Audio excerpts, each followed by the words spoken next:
Just 15 years ago, only 20% of people accessed the internet through their phone. Now, it's up to 91%. 71% of people admit to never turning off their phone. 31% of people admit that they can't control their phone use. Our brains literally haven't evolved to deal with these devices, and that's why we're all so crazy addicted. Now, if you clicked on this video, obviously I'm assuming that you're a student. So tell me if this isn't familiar. Every time that you sit down to work or study or revise, you don't know how, you don't know when it happened, but you always end up in the same place, scrolling on your phone with tons of unfinished work. And if this keeps happening and happening, you're gonna end up getting bad grades and you're not gonna go to that university you wanted or reach those goals that you wanted to. So I literally went through this exact same thing. So I'm gonna talk about how you can fix it through 3 simple ways. And that's how I went from failing, being a super low grade student, to literally getting the best grades possible and being that top 1% student. So the first thing that you need to do is change your thinking. I'm gonna tell you this quick thing that I learned when I was trying to get better with this, okay?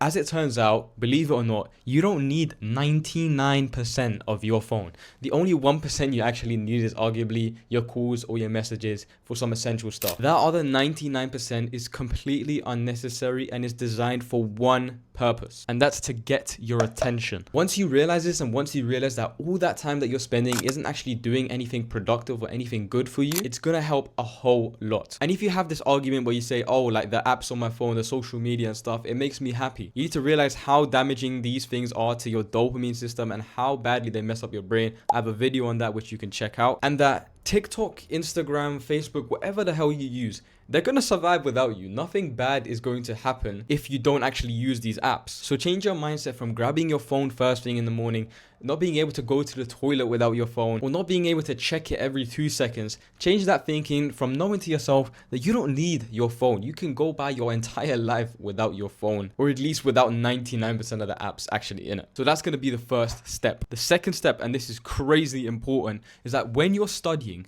just keep your phone in another room. If you could take one thing out of this video, I can tell you right now, 100%, it would be this. This is what I did in all of my study sessions and it helped so much. So I want you to adopt this as well. Every time that you sit down to study, to work, to revise, you need to take this device and slap it in another room. Slap it away from you, not next to you, not near you. Don't just put it on silent. Put it in a whole nother room. By adding this obstacle and making it further away where you can't even see it, you can't hear the buzzing, you can't hear someone followed you on Instagram or someone's adding you on Snap, it means that you're not going to check it. It means that you can actually be focused on your studying and you can perform a lot better. This is a simple rule and it works if you have no exceptions. Don't try and make excuses like, oh, I need my phone for this and this. There's only like a 0.1% of times where you actually do need it.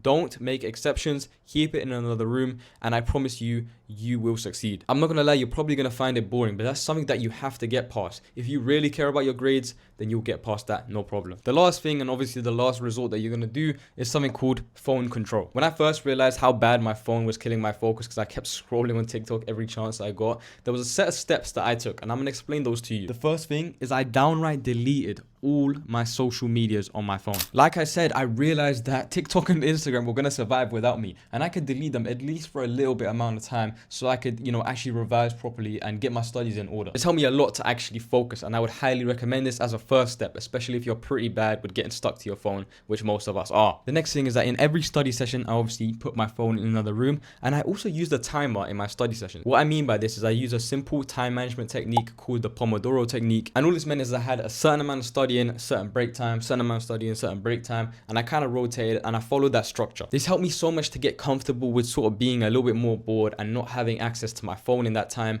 and oh my days did it help me study so much better. It was crazy.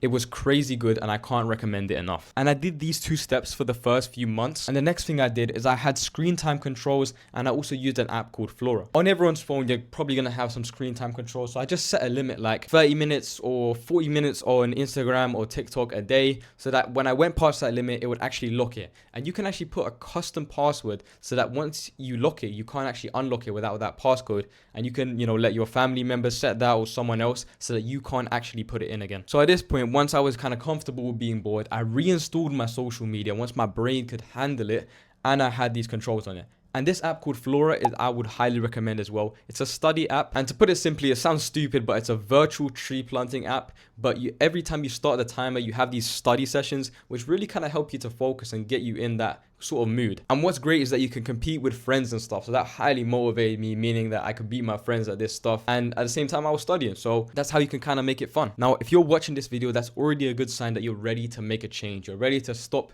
letting your phone kill your grades. And I'm going to tell you right now, good job for even clicking on this video. But if you really want it to work, you can't wait. You can't tell yourself, I'm going to wait a week to do this. I'm going to wait 2 days to do this. You need to start now. You need to get to your desk, start studying, and implement at least one of these rules. If I had to pick one, like I said earlier, it would be this one.